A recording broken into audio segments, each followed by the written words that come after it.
Bottomland hardwood forests make up more than 75% of the restored acres on wetland reserve easements in the Mississippi Alluvial Valley.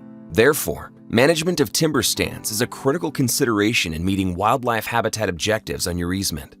This is the first of 2 videos that will address forest management guidelines, as well as share details relating to forest treatment decisions. We will also discuss how to work with your local NRCS office to obtain guidance and approval. The purpose of wetland reserve easements is to restore, protect, and enhance wetlands on private and tribal lands to provide habitat for migratory birds and wetland-dependent wildlife, as well as provide numerous other wetland benefits. These objectives also apply to the restoration, protection, and enhancement of the forested areas of your easement. While your conservation plan, the warranty easement deed, and WRE implementation guidance provide direction for how you manage forests on your easement, certain management activities can be tailored to achieve specific goals based on your objectives. Although NRCS policies and program guidelines are structured to achieve WRE objectives, it's also important for you to evaluate your own wildlife habitat objectives. Developing clear and well-defined objectives specific to your easement are key to meeting your own goals, the goals of the WRE program, and establishing a successful and effective partnership with your local NRCS office. For us, having quality wildlife on our property, that's the whole objective of buying it, was to be able to have a recreational property to go enjoy. And from the management standpoint and having all the resources from the NRCS as a partnership, it kind of helps us to get the most out of our property, because it's an ever-changing situation every year. It seems like different things mature, you have different issues that come up, or you may need, canopy getting closed off and you need new sunlight in there. So just being able to manage as a whole, but you got new invasive species coming every year, depending on what you just did the last year, so everything affects everything. So it's just an evolution of a piece of property that I'm learning on a daily basis. First, let's address a common question many landowners ask regarding NRCS program policy on treating WRE forest stands.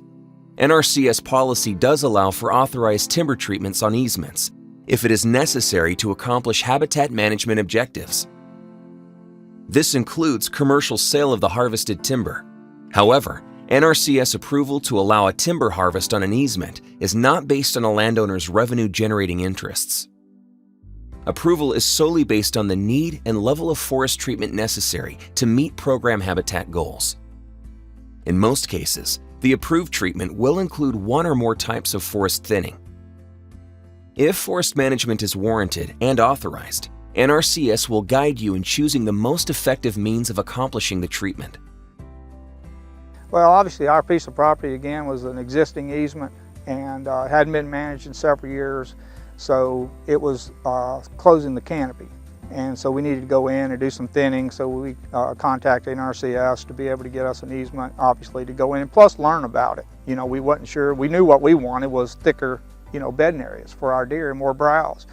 And so we were able to contact those guys. They sent some guys out and kind of gave us a plan, and we went in and did some thinning, and on probably approximately 30–40% of the property. So we got huge returns on that investment.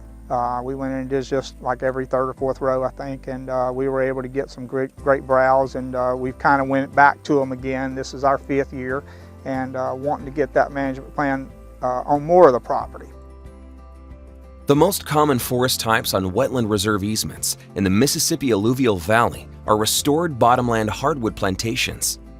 Bottomland hardwood plantations are established on a new easement by planting a diversity of native trees within agricultural fields enrolled in the program.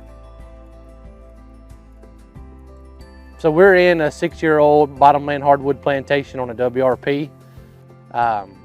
One of the common misconceptions that we have is when trees get this size, they're very hard to see from driving down adjacent turn rows or roads, because you have a lot of this shrub scrub stuff like this eastern baccharis. But what you'll start to see probably between year 6 and year 10, or depending on soil type, it may go a little longer, is they'll start to emerge out of this shrub scrub, as you can see behind me. In this eastern baccharis and these other shrubs, that's typically a temporary type tree. They will come shade it out, and they'll typically take care of themselves by dying off as these stands get older. As the young trees grow and develop, the habitat created by these newly established forests is continually changing. It may eventually become beneficial to remove some of the trees to improve the overall habitat conditions. Depending on the growth rate, density, and species of established trees, plantations can typically be evaluated for treatment when trees are 15 to 25 years old. Although general crown thinning is not warranted until age 20 or greater, other habitat treatment types may be prudent at an earlier age. A basic stand assessment can be helpful in determining if a plantation may be ready for treatment.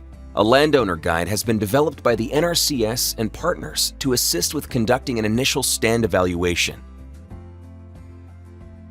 NRCS has developed a tool to guide you in deciding whether or not your stand is ready for treatment. Two of the factors that we look at are live crown ratio and an understory index.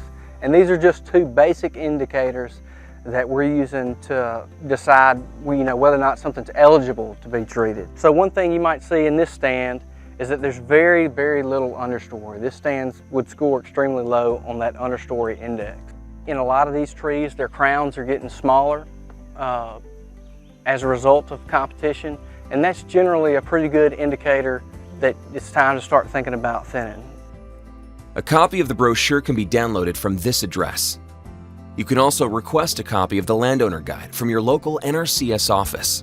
If you conduct this initial evaluation and feel your stand may need thinning or other habitat improvement, contact your local NRCS office to discuss the next steps for forest treatment. Portions of some wetland reserve easements may have existing stands of bottomland hardwood that were present when the easement was established. NRCS policy allows for treatment of these stands based on the same forest management concepts to improve wildlife habitat. If your easement contains an existing forest stand you feel might benefit from a habitat improvement thinning, contact your local NRCS office for assistance with determining if the stand is ready for treatment. If it is determined a forest treatment is warranted, a compatible use authorization or CUA must be approved and issued by the NRCS before forest treatment can begin. Without an approved CUA, this activity would be in violation of the warranty easement deed terms. The CUA process allows NRCS to provide authorization to landowners to conduct proper management activities that are compatible with easement objectives and further the long-term protection and enhancement of wetland functions and values. Managing your property is an excellent way to improve wildlife habitat, to improve the timber quality and the health of the forest. As forests age and get older, you need to keep the density of the trees on an acre, because the acres can only sustain so many. And if it gets overcrowded, then trees start getting unhealthy. And when they get unhealthy, that opens them up for disease, insects, other things. So keeping a good density in your forest for the timber side is a real plus. On the other side is we can manipulate that trees to get sunlight to the ground to improve our wildlife habitat. Forages and the food sources available for most animals is down here. For parts of the year, the mass crop is good, but for the year-round quality of food that animals need, there needs to be sunlight in here.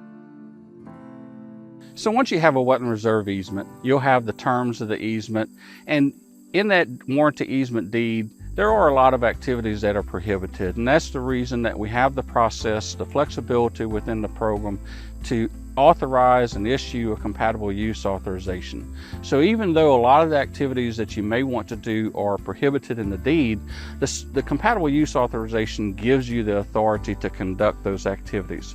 So we really do encourage our landowners to have active management. Not every landowner is able to manage as intensively as their neighbor or some of the other landowners, and that provides a lot of diversity across all the easements to the program. But we do encourage the management, and NRCS will work with you along the way to plan and prescribe the best management activities that can give you the best habitat on your easement. NRCS encourages landowner partnership and engagement in easement management through the CUA process. A CUA specifically defines the activity, method, frequency, timing, intensity, and duration of the treatment operations. An approved forest management plan specifically addressing these components is also required and will become part of the CUA. Key elements for developing a successful management plan are stand evaluation and planning assistance from a qualified forester, wildlife biologist, or NRCS technical specialist. To ensure proper stand assessment and planning criteria are used, it is essential to coordinate with NRCS early in this process if you are using a non-NRCS forester or a wildlife biologist. Contact your local NRCS office for assistance with developing a forest management plan and requesting a CUA. For more information or assistance with wetland reserve easements or to obtain compatible use authorizations, contact your local USDA Service Center. Wetland reserve management videos were developed by NRCS and the Tri-State Conservation Partnership